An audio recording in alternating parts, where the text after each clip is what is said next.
Well, welcome back for another episode of American Sports Broadcasters. I'm Brian Kerbeck with my partner, Kenyon Hood. So we're starting college football today, and one of the biggest news stories coming out is Steve Sarkisian is suing USC for not having a reason to fire him, which I think is a little crazy. I mean, Well, he's claiming, he got fired because he is an alcoholic and he yes, wasn't doing much to get rid of that. He has now, and he's gone through, I think, a 30-day rehab yes, program, is what hmm I read. And so that's good for him. But he got fired before he did all that. And then he's claiming that his alcoholism is a disability and that he was wrongfully terminated because he can't fire somebody just because they have a disability. right. But to me, it's not a disability. It's bad. You should work on it, try to fix it, but it's not a disability that is saying that you shouldn't get fired over it. Right. And Steve Sarkisian is saying the reasons that he is making this lawsuit is he says USC did not support him in his time of need. Um, they did not honor his contract that they had, and they did not give him time to get better. He was given a suspension after about the second or third time that they had an issue with this, and he found out he was fired while he was on a flight to his rehab. Um, but he is seeking $12.6 million damages, but his lawyer has said they'll seek more than $30 million. Which is kind of ridiculous, especially since from what the university then responded with is they said that they did offer him a bunch of help and he just didn't accept it. They said that they were trying to get him to go to therapy and rehab and try to get him to work on his problem. And there were individuals offering him help, and there were like the administration was offering him help, and so it's kind of two sides that are very polar opposites. Right, and he was fired October 12th, so it's been quite a while. He now claims that he is sober and he's ready to coach, but he says USC has taken that opportunity from him. I don't see why USC should be accountable for this. He had an issue at an alumni event. He was warned. He then was reported at the Arizona State game drinking on the sideline and being drunk during the game. I don't think that's okay. Although, as reports came out yesterday, they believe that there will be a settlement and USC will settle. Um, Hopefully for a lot less than that $30 million. that's the hope. Basically, a lot of people are thinking that Sarkisian, the big reason behind this lawsuit is he's out a lot of money from his coaching contract that he had with them, and he wants to just try to get some of that back. In my personal opinion, I say he should not win this lawsuit. I say USC should go forward with it and take it to court because I believe they'll win. I don't think this is a bad fire. I think it's only up for them right now with their new hire, Clay Helton. He seems good for the team. You know, if Steve wants to get back into coaching, that's great. There's plenty of job opportunities for him. But I think he did this to himself. Well, the problem with continuing the lawsuit from USC's point of view is that under the state of California, they view alcoholism as a disease, and you also cannot fire somebody for having a disease. So under the state of California rules, their laws, there's a lot of kind of indirect, kind of almost shady ways that they can actually have a legitimate case here. Unfortunately, as it may be, I mean, at least to me, I think it's really kind of dumb. But I don't know. They do have a legitimate case for it. Yeah, so it'll definitely be interesting what comes out of that. Um, but I guess I hope for USC's sake, if they do painting out, I hope it's a lot less than he's asking for. So really, the only football game this week is the Army Navy game. Navy is 9-2, and Army is 2-9. Even though this is a rivalry game, anything can happen. But if you look at it, points per game, Navy 37.5 to Army's 22.5. Points allowed per game, Navy's allowing 21.7, and Army's allowing 28.5. And the biggest thing for Navy, their biggest tool is their quarterback, Keenan Reynolds. He's breaking all sorts of records this year. He's had his third straight season of 1,000+ running yards, and he is a quarterback. Even though it's a rivalry game, it's always fun to watch. I think Navy blows them out of the water with this. I don't know. I mean, I hope it comes to an interesting game. I don't see how it can. Yeah, everyone will be fired up and ready to go, but it's going to be Navy, I think. Yeah, so it definitely looks like it could be a blowout on paper, but who knows come Saturday. But the big talk of the week is the Heisman race. Some great finalists in there. We'll start with Derrick Henry, the running back for Alabama. I've said before how great Derrick Henry is. I really do like Derrick Henry. Yeah.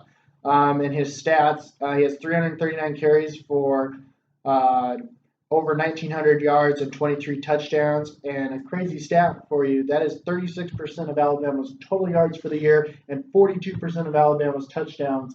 Without him, they're not the Alabama we know. They're very, I think, offensively, very limited without Derrick Henry. So. Right, definitely. So he's definitely a big piece of their team.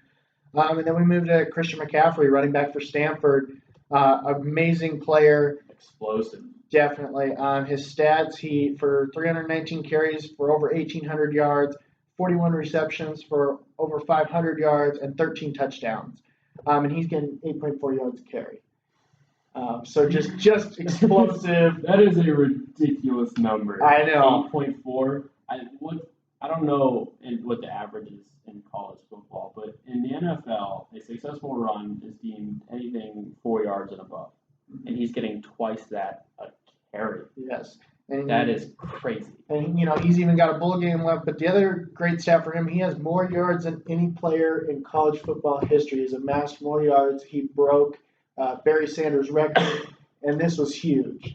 And he's played a tougher schedule than Barry Sanders did back in the day to make that record that stood for so long. So he's definitely had a great season. Yeah, and let's not take anything away from that offensive line that he has. Anytime you can rush for that many yards, you have a great offensive line that's able to get a really good solid push off of the line of scrimmage. And then, more importantly, that people a lot of times don't think about is then climbing up to the second level, being able to get those linebackers, and just making sure that the only guys they have to beat is the safety.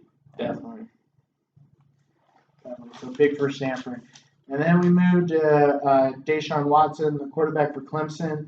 His stats, he's 287 completions out of 413 attempts. That's about a 70% completion rate.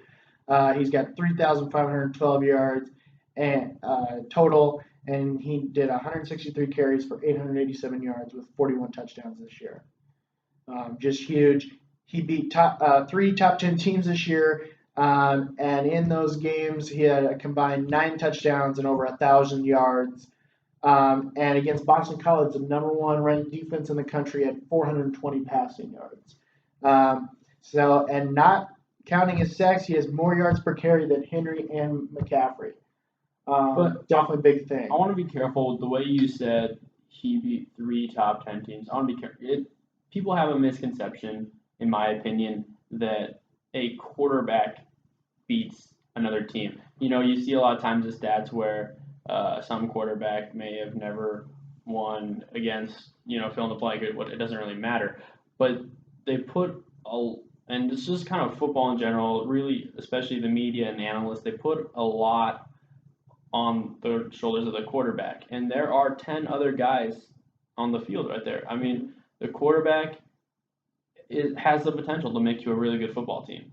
But you don't always need a really good quarterback to be a really good football team. You could just have a star running back. You could just throw little short routes out to your wide receivers and let them go run and make plays. You can have a role player quarterback and be really good. Russell Wilson did it the first time they got to the Super Bowl, and I think it just shows. True. And something else we have to credit him with, though, his offensive line had 5 new members on it this year. So definitely a quarterback that is mobile, can keep the game going even in times when maybe he doesn't have the most experienced line in front of him. Yeah, that's pretty unusual to have 5 completely new offensive linemen. And you have to remember too that that's a lot of times. I mean, there's kind of a bond there between those offensive linemen, anytime you mess with that, that's why a lot of times you see, even if there's just like one new guy in the offensive line mid-season, it can throw off everybody because you have to be able to work together and communicate. And to have 5 completely new people, your whole offensive line is completely new. That's pretty special. Yeah. So definitely 3 great candidates. I mean, with all these different stats, I wish that they all, all could be recognized for it. But I think I've made my decision at least. Who are you going for? I have to go with McCaffrey. Just, watching him in that Pac-12 championship game, I think out of the 3 candidates in their respective championship games, he had the best game. He's very explosive. And, we saw, in Henry's case, comparing the 2 running backs, we saw against a good Florida defense, he was stopped. He really only gained at the end of the game when they were really tired after being on the field for over 40 minutes. So I give it to McCaffrey. I credit Watson, but I think McCaffrey and Stanford played a tougher schedule, and that's where, with his yards, I credit his yards more than I do Watson's. Yeah, I'm definitely going to give it to McCaffrey, too. Anyone who can break Barry Sanders' record, who is a personal icon of mine, that's pretty special to do. And also, I think it's cool to see a running back. It'd be cool to see a running back to win the Heisman. It's kind of turned into who's the best quarterback of college football. And so, time to get back to some other positions. You know what I'd love to see, though, is like a defensive player, win the Heisman. And you'd have to be a pretty special defensive player. Usually they only get 3rd or 4th place, but defense matters, committee. Remember that. Defense matters. Vote for defense. All right. Well, I think that's all we got for college football. So now we're going to talk about NFL, and once again, we're going to start with recapping the Thursday night game of the Vikings and the Cardinals. And it was a really close game. Really came down to the wire. Cardinals ended up winning it 23-20. Vikings had a chance to win it. They were in field goal range there at the end, but offensive line just kind of fails. Again, Teddy Bridgewater's been under a lot of pressure these last couple of weeks. Here on their last offensive play of the game, he gets stripped and by a defensive lineman, and I mean that clinched it. You just can't allow that. Yeah, and I feel we were talking. I had picked the Seahawks to beat the Vikings on Sunday, and they did. We were talking that if they got that loss, that they'd have some fire. I think more of that loss against the Seahawks really hurt them in this game, just in the mindset. I know the game was close and it came down, but I think definitely that game sort of diminished them, and I don't know. I think it affected them in this game. I don't know that it's as much of that. I think part of it is they did fumble. They fumbled 3 times, including one by Adrian Peterson, deep in Cardinal territory, and you really can't do that. That's just giving away points. But part of it also is that they're still being hammered with defensive injuries. They're missing 2 safeties, a linebacker, and a defensive tackle, and those are all huge positions. In like safeties defend the pass and run, and a lot of times you don't think about them defending the run, but they're really key in stopping the runs for big gains. And then you have your defensive tackles, who are obviously the run stuffers and apply pressure up the middle on your quarterback, and linebackers that do everything. So really, to be missing all of those positions, it's pretty tough to try to overcome that. Not taking anything away from the Cardinals. Cardinals are a great football team. It's tough to beat them. But the Vikings, they could have beat them, even without all those guys. They still had chances to win, and they just didn't get it done. Can't have turnovers, and that's a big reason why they lost. All right. So going into Sunday here, couple of big games. Not as many big games as last week. Playoffs are kind of taking shape a little bit. We'll go over that a little more Tuesday, I think. So first game we're going to talk about here is Tampa Bay versus New Orleans.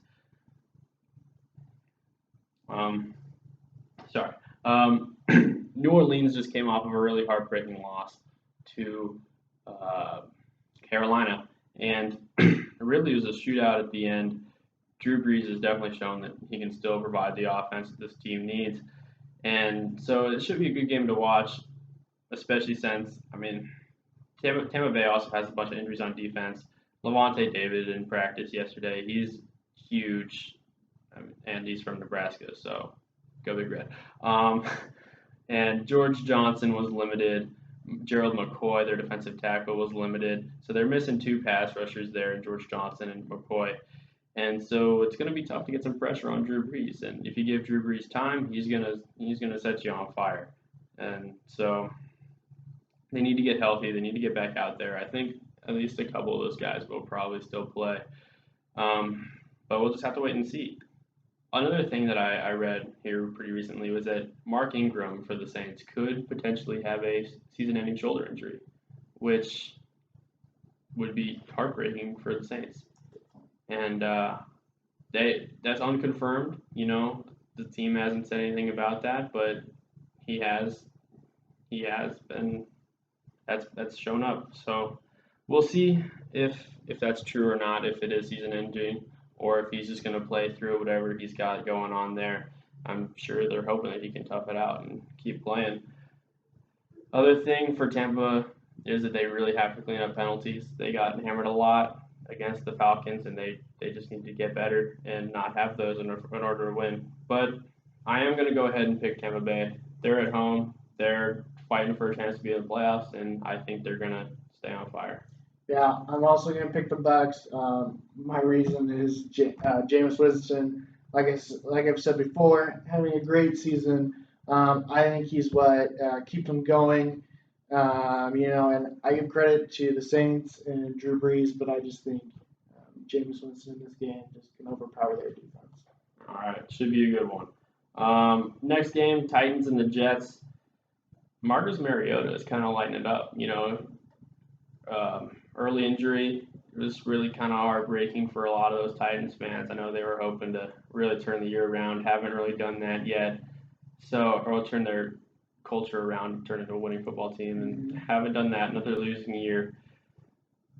So they're hoping that they can come away with a win on the road against the Jets.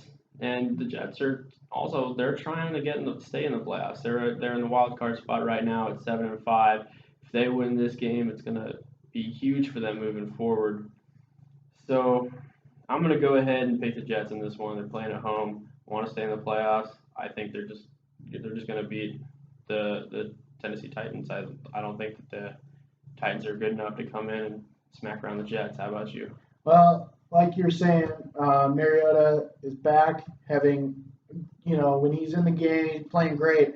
And I just remember the last time the Titans got a new quarterback and really jumped forward, and that quarterback was Vince Young, and did great things for Tennessee. I think Mariota is that next step for them, that Vince Young. And so I'm going to make a bold pick, and I'm going to go to Tennessee strictly because of Mariota. I think, the Jets did win this last week against the Giants, but it was a very close game. I think Mariota he's just too good. I give this one to the Titans. Just completely overriding my whole quarterback spiel a little while ago, aren't you? Taking two teams because of quarterbacks. All right. Next game, the Steelers are playing at the Bengals. This will be a fun one to watch. The Bengals won earlier in the year, and so these are division rival teams. They play each other twice a year. They know each other. They're familiar with each other, and so it should be a good one. It's really tough to try to sweep any team in the NFL, and I don't think it's going to happen here. I'm making my bold pick that the Steelers are going to beat the Bengals. Big Ben is doing really well, even coming off of all these injuries. Antonio Brown is phenomenal. I don't know what else you can really say about Antonio Brown, but Big Ben has some other options to go to too. Whedon is doing a really good job as another option to throw it to, and I think the Steelers are just going to overcome here. So I'm going to continue to go with the quarterbacks here. You have Big Ben on one side. He's playing great when he's healthy. And you got Andy Dalton on the other side. Great quarterback, has done great things for the Bengals.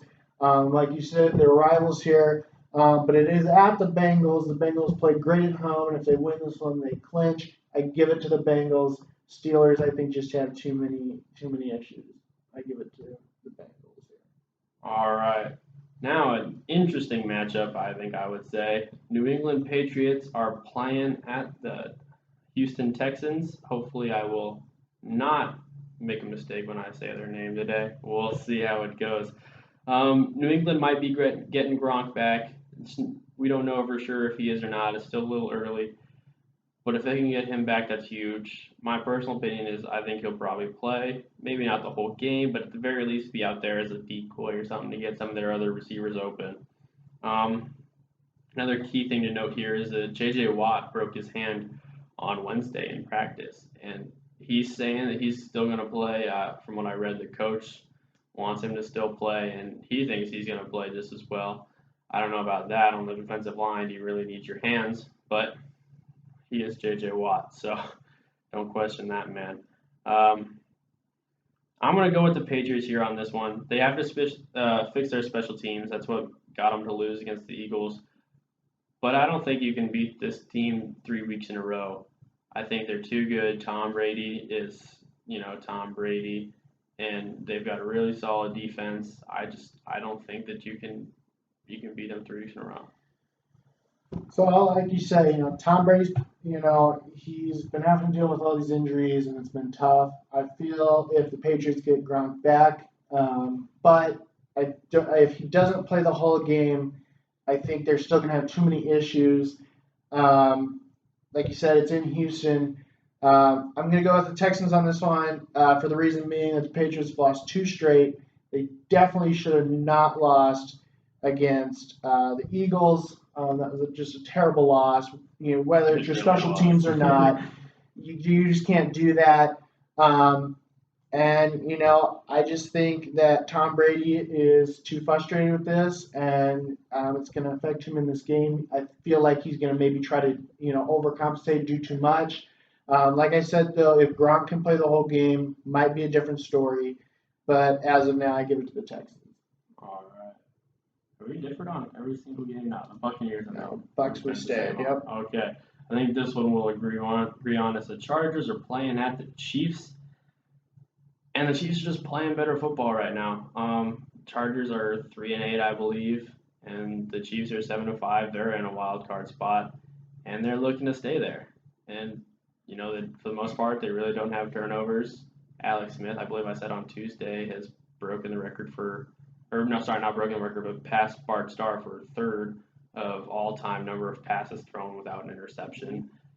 They've got good receivers. They got good tight ends. Kelsey can really make plays when he gets the ball in his hands.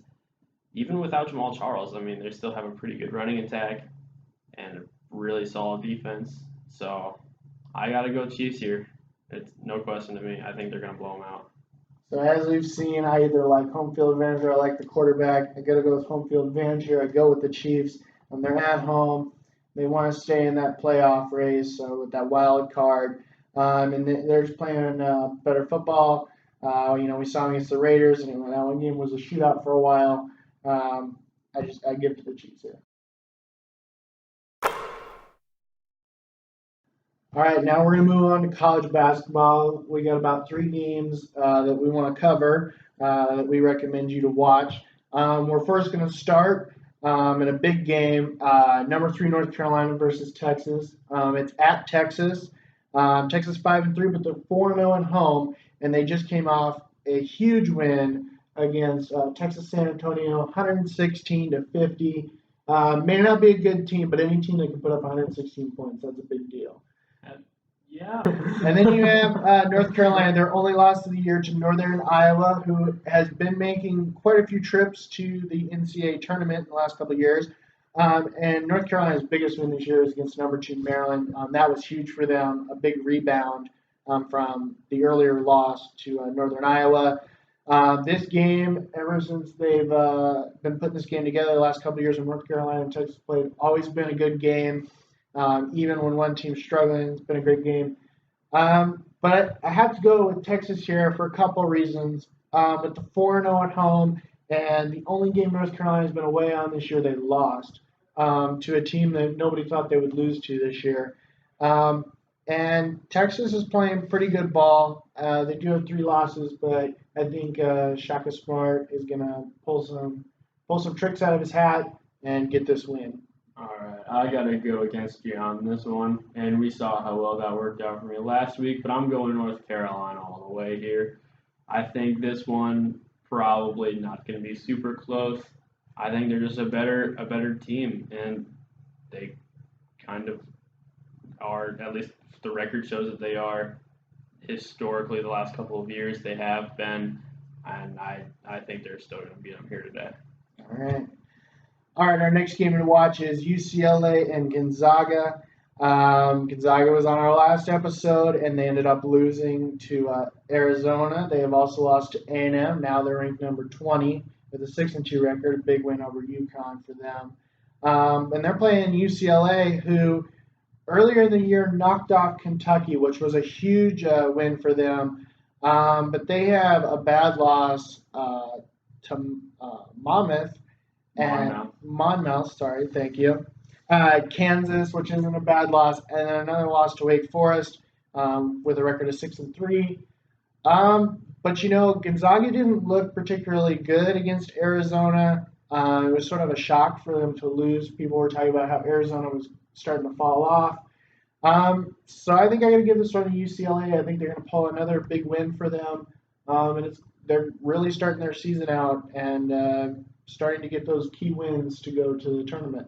All right, I'm going to go with Gonzaga again this week. Please don't let me down this time. I need a win in college basketball.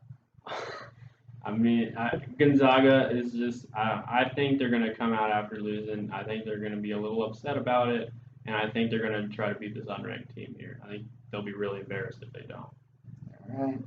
All right, our last game for you guys to watch this week is Xavier and Cincinnati. Xavier 9-0, ranked 12th in the country. Big wins over Michigan, Missouri, and USC. And then you have Cincinnati 8-1, ranked 23rd in the country. Their loss comes to Baylor with decent wins over George Washington and Nebraska. This one, it's always a good game between the two. It's always a hard-fought game, but I just have to give this one Xavier. They've played tougher teams, and they're still undefeated. Cincinnati really hasn't played anybody, and Butler is not the team we've seen these last couple of years. So that loss, I think, as of right now, is actually a bad loss for them. So I give this one to Xavier. Yeah, Cincinnati would probably be the bold pick here, but it's the name of the show. So I'm going to go with Cincinnati. I think that this is their first real test. I think they got something to prove, and I think they're going to put on a good show. All right, well, that's all we have for college basketball. It's going to be a great weekend. All right, so now we're going to move on to the free agency market in the MLB. Been some big movers. Zach Greinke got a 6-year deal for $206 million with the Diamondbacks. Originally, it was reported that he was going to stay with the Dodgers, but this was definitely a shocking change of events on this one. Yeah, we were surprised to read that he was going to come back to the Dodgers. I think mostly because he opted out of a $71 million 3-year deals that he still had left there. But then when we heard that he was going back, it was like, what, And then to hear him going back to the Diamondbacks. It's a good move for him. It's a good move for them. They kind of haven't put up much of a fight in terms of playoffs, at least here for the last several years. So they're trying to put something together. We heard that they offered Johnny Cueto a contract that he turned down for $140 million. Why would you turn that down, Johnny? I don't think you're going to get a better contract, but that's beside the point. Greinke can do a lot of things for you. He can pitch really well. Also, he's starting to make a name for himself hitting the ball too. Mm-hmm. So yeah, and and another thing we talked about when we talked about the David Price deals, a lot of these big contracts or pitchers have not panned out really well. I think this might be one of the first ones to pan out. He's doing great. And I know, a lot of these pitchers are when they're getting these contracts, but I don't see him falling off. Yeah, I think Greinke's going to actually be worth his money for just the reason that he's actually Cy Young level of a guy. A lot of these guys getting these $200 million deals are not Cy Young guys. David Price, I mean, you're pretty good, yeah, but you're not going to win a Cy Young anytime soon. And whereas Greinke has won in the past, and I think I don't know, has David Price won in the past? I want to say yes, but don't check me on that. But I think it was a while ago when it would have. Definitely. I mean, Greinke's won it in the last 5 years, I think, and he has not fallen off. He's stayed really good, and I think he's just going to keep playing well for him. Yeah, definitely. So big pickup for the Diamondbacks. The next contract we're going to talk about is a 5-year, $90 million deal with the Giants. Jeff Samardzija got that one. It was sort of a surprise in the sense of there was talk he was going to get a bigger contract. But I think this is about right for him, maybe even a little too much. Yeah, I think the report that said he was supposedly going to get $100 million deal, I think from what it seemed like to me, that was put out by his agent to maybe draw interest from other clubs, but I'm not sure that anybody really bought it because he isn't that good. I mean, he did okay for the White Sox. You know, he got them I think 17 wins or so, and I mean that's pretty solid coming out of Chicago. They don't always have a whole lot of run support, but I don't know. $90 million is probably a little bit too much, but it's the National League. National League does put a lot more emphasis on the pitching than the American League tends to do, and so maybe National League it's more close to what he's worth. Definitely. Another big move was for the Cubs to get Ben Zobrist a 4-year, $56 million. This came after they traded Starlin Castro to the Yankees, which definitely was a big move and sort of an interesting one. People didn't really see it coming. Yeah, it was sad for me coming from a Royals fan. You know, didn't expect to get Zobrist back, but was certainly hoping to. Love everything about this guy. I think he's going to make the Cubs pretty good. Yeah, and I think this is a great move by the Cubs. I mean, we've seen the Cubs have finally maybe turn the page, and they're getting back to maybe these next couple of years hitting that World Series and winning it. And I think just adding players like this is definitely good for them, but I do think they need to stay with their first plan of action, which was going after these young players, getting those draft picks, getting the right guys. Gesundheit. And part of what Ben Zobrist brings to the table is kind of he's a veteran. He's been around for a long time, and a lot of the Cubs are pretty young, and they're really power-oriented guys, and they strike out a lot. And Ben Zobrist doesn't really do that. You know, he's more of a contact hitter. He certainly has power. He has speed as well, but he's a double machine, and I think he's gonna teach a lot of these young guys up in Chicago how to just put the ball in play and make something happen. Yeah. And another big move by the Cubs that was just reported today, Jason Hayward, an 8-year, $184 million contract. This is a huge move by the Cubs, picking up a big power hitter who has done good for the Braves, has done good for the Cardinals. The Nationals and the Cardinals are both in the running for Jason Hayward. For me, it's a little rough. I am a Cardinals fan. We would have loved to keep him. But I think he's a little undervalued here. I think the Cubs got a steal for this, but I don't know if 8 years, that might be a little too long. But I think money-wise, I think they got a steal here. Yeah, I don't think I've ever seen an 8-year deal before. I know for most video games, I think they cap you out at 6 or 7. But so it's interesting to see them sign him for that long. $184 million from what we've seen so far this free agency has been that kind of money's been going out to pitchers to try to keep people off base, off the run scoreboard. That's what I'm looking for, scoreboard. And so it's interesting to see them put up that kind of cash for a guy who's going to be maybe putting numbers on the scoreboard. Right. And speaking of a long contract, I mean, the longest I can remember is the 10-year contract for Albert Pujols at the Angels. And that may be turning around. The first couple of years were a little rough for him, but now that he's got base, I mean, he had a really good season this past year. Well, yeah, and it's really rough coming from the National League to the American League just because there's a bunch of different pitchers. Nori Aoki had a real problem with that for the Royals last year, and just seeing different guys, you know, you get used to to swinging at the same guys for the most part, and then all of a sudden you are playing against a bunch of people that you've never seen before, and that makes it a little tough on you. So I think now that he's just got a couple years under his belt, I think that's why you're seeing him start to get really good. Yeah. And there are talks that the Cubs are still looking for players. There are talks that they might sign another pitcher. They did pick up John Lackey for a 2-year, $32 million deal. So the Cubs are putting a lot of money out there. I think, they really want that World Series win, and I think they're putting together a team that can do it. I just think they don't need to think, as we talked about, some of these teams who put all this money out, like the Yankees, haven't done a whole lot these last couple of years. So I just hope the Cubs don't fall into that rut, paying all this money and losing out on it. I think the Cubs, what they got to worry about is, I think they're going to be one of the favorites coming into next year, and the Nationals were a favorite coming into this past year, and they really did not perform very well. They did not meet their expectations. So they gotta have still, just because you have all these pieces, that's not everything. You gotta make sure that they kind of gel together. There's a good team chemistry. You gotta make sure you don't commit errors on defense. You gotta have a good spring training, and if they do that, they should be pretty good, but not a guarantee just because they have a bunch of really good players signed for a pretty long time. Right.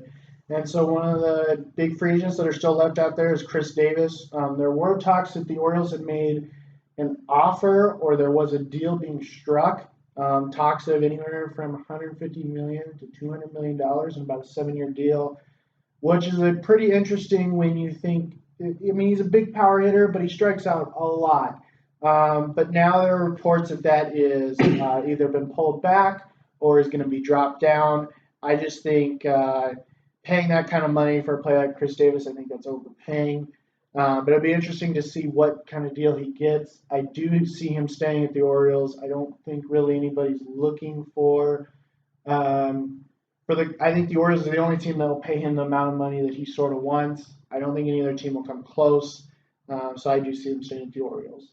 Another big free agent still out there is Alex Gordon. Heard a lot that he's been targeted by the Yankees, been targeted by the Tigers, who have thrown a lot of money out there so far this free agency, and of course the Royals are looking to get him back as well. I don't think they're too optimistic about getting him back. They're not pretending like for if like realistically they're probably not going to get him back. He's probably going to take some 150 or so $1 million deal somewhere else, and the Royals just can't compete with that. But it would be nice to see him come back with obviously a pay increase, and maybe give the Royals a little bit of a homegrown discount. I think he likes it there. I don't think he'll come back.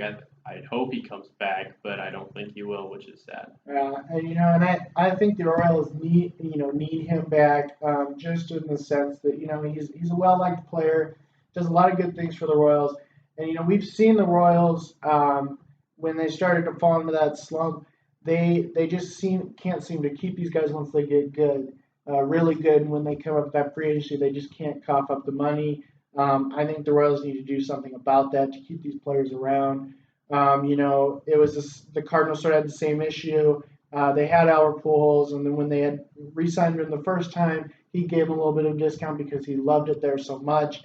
But the second time around, it's not that he didn't like the Cardinals anymore. It's just the Cardinals actually never fully made an offer to him because they just didn't think they could compete.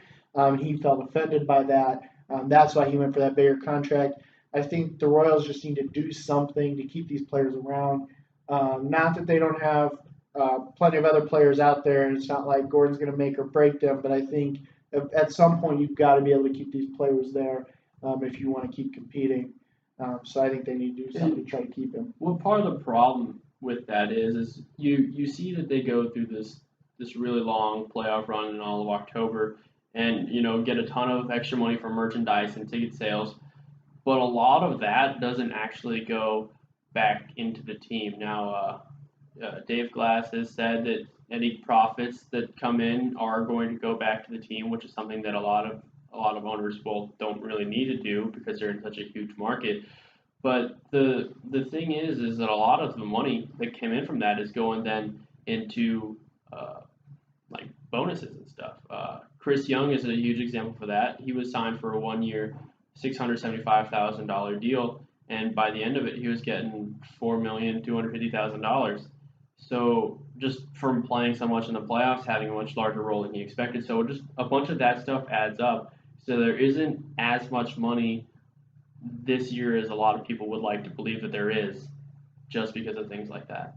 Right. And I feel on the same, on the other thing though, it's not necessarily about the money. You give them a reason to stay there, and I don't know what that reason is.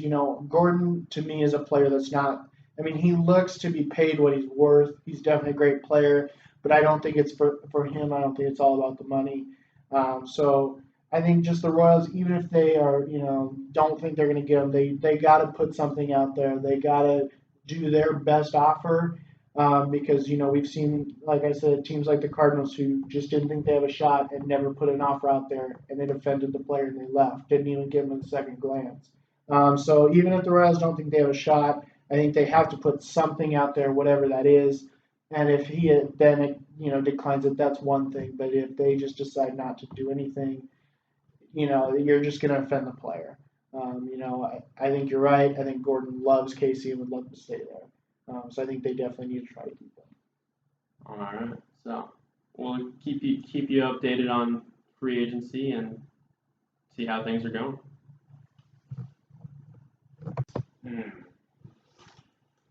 So that's all I got today for you. If you like the video, please be sure to like and subscribe. Follow us on Facebook and Twitter for more updates. All right. See you around.